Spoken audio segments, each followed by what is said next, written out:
Priya's uncle had spent 30 years insisting real estate was the only real investment, the kind you could touch, the kind that couldn't vanish overnight the way a stock ticker could. Her father, meanwhile, had spent those same 30 years quietly building a portfolio of index funds, never buying a single property beyond the home they lived in. At a family dinner, someone finally asked both of them what their actual returns had been.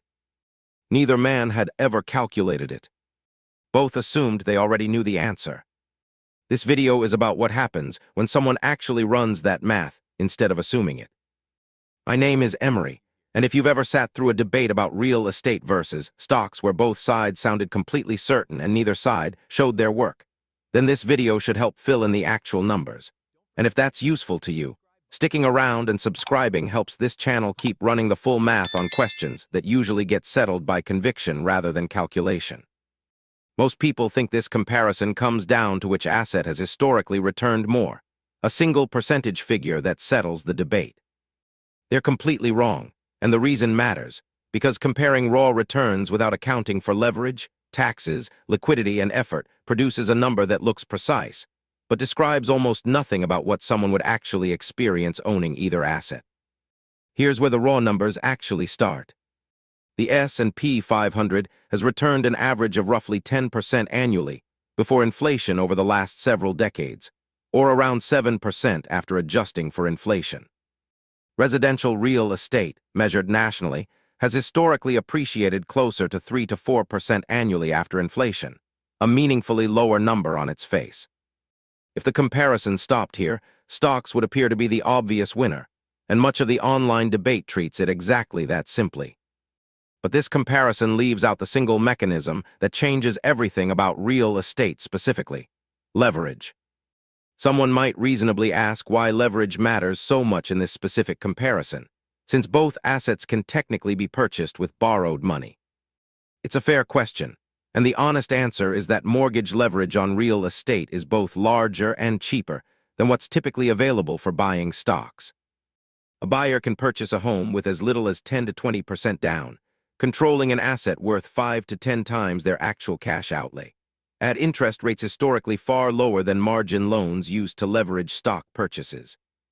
This means a home appreciating at just 3 to 4% annually can produce a return on the actual cash invested that looks dramatically different once leverage is factored in. Here's where this gets genuinely interesting. Consider a $400,000 home purchased with $80,000 down, a standard 20% down payment.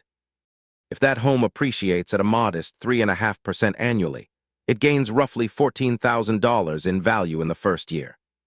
Measured against the full home price, that's a 3.5% return.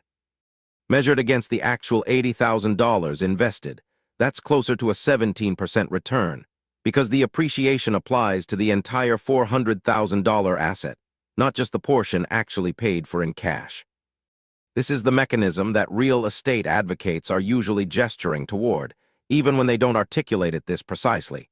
And it's a genuinely real, mathematically sound effect, not a sales pitch. Someone might reasonably ask whether this means real estate simply wins once leverage is included, since a 17% cash-on-cash return sounds far better than 7% from stocks. It's a fair question, and the honest answer is more complicated, because leverage cuts in both directions with equal force. If that same home declined in value by 3.5% instead of gaining, the loss on the actual cash invested would also be roughly 17%, not 3.5%. Leverage amplifies whatever happens to the underlying asset, gains and losses alike, which means the higher potential return comes bundled with meaningfully higher risk, a trade-off that a simple return comparison completely obscures. There's a second piece of this comparison that rarely gets discussed with the same precision: the actual cost of holding each asset. Stocks held in a standard brokerage account carry essentially no ongoing costs beyond minimal fund fees, often a fraction of a percent annually for a broad index fund. Real estate carries substantial ongoing costs, property taxes, insurance, maintenance, and in many cases mortgage interest, typically totaling somewhere between 2 and 4% of the home's value every single year. This means the real, net return on real estate has to clear a meaningfully higher bar before it even matches the passive simplicity of a stock portfolio. a cost difference that's easy to overlook when comparing headline appreciation figures side by side. Someone might reasonably ask about liquidity, since this factor tends to matter more in practice than most theoretical comparisons account for. It's worth being direct about this. Stocks can be sold, partially or entirely on any business day, at a known price, with proceeds typically available within a few days. Real estate can take weeks or months to sell, involves transaction costs of 5 to 6% in commissions alone, and can't be partially liquidated the way a stock position can. This isn't a minor inconvenience. It's a structural difference that matters enormously in an emergency, a job loss, or simply a change in plans, situations where real estate's illiquidity becomes a genuine cost rather than a footnote. Taxes complicate this comparison further, and in ways that don't consistently favor either asset.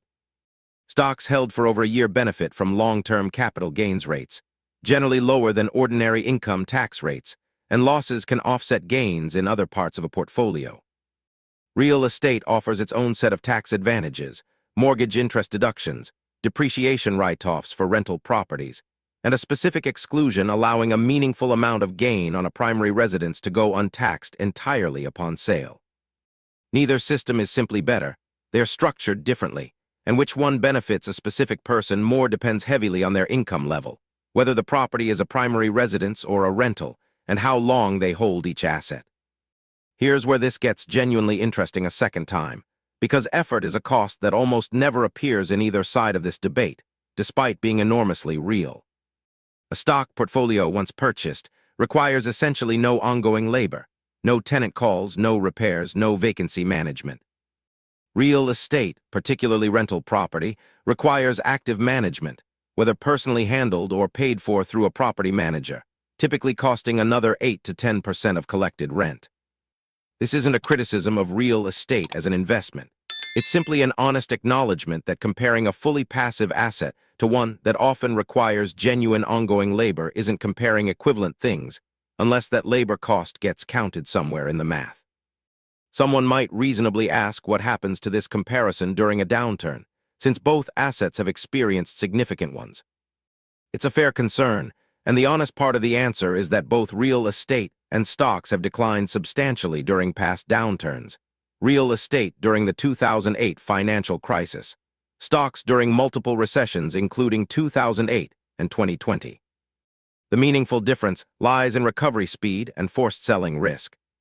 Stock markets have historically recovered from major downturns within a few years, and an investor who doesn't sell during the decline experiences the loss only on paper. A leveraged real estate owner facing a downturn combined with a job loss or an inability to make mortgage payments faces a genuinely different risk, forced sale at the worst possible moment, sometimes resulting in the total loss of the down payment and more. So if the actual question is which one makes more money, the honest answer isn't a single winner.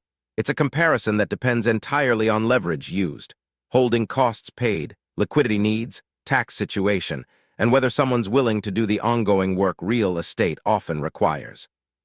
Real estate's leverage can meaningfully outperform stocks on a cash-invested basis, but that outperformance comes with amplified risk, illiquidity, and effort that a simple percentage comparison never captures. Stocks offer lower theoretical returns, but with dramatically less risk per dollar invested, no ongoing labor, and liquidity that real estate simply can't match. The math doesn't crown a universal winner here, and it doesn't need to. It simply rewards understanding which trade-offs someone is actually signing up for before deciding where their money goes.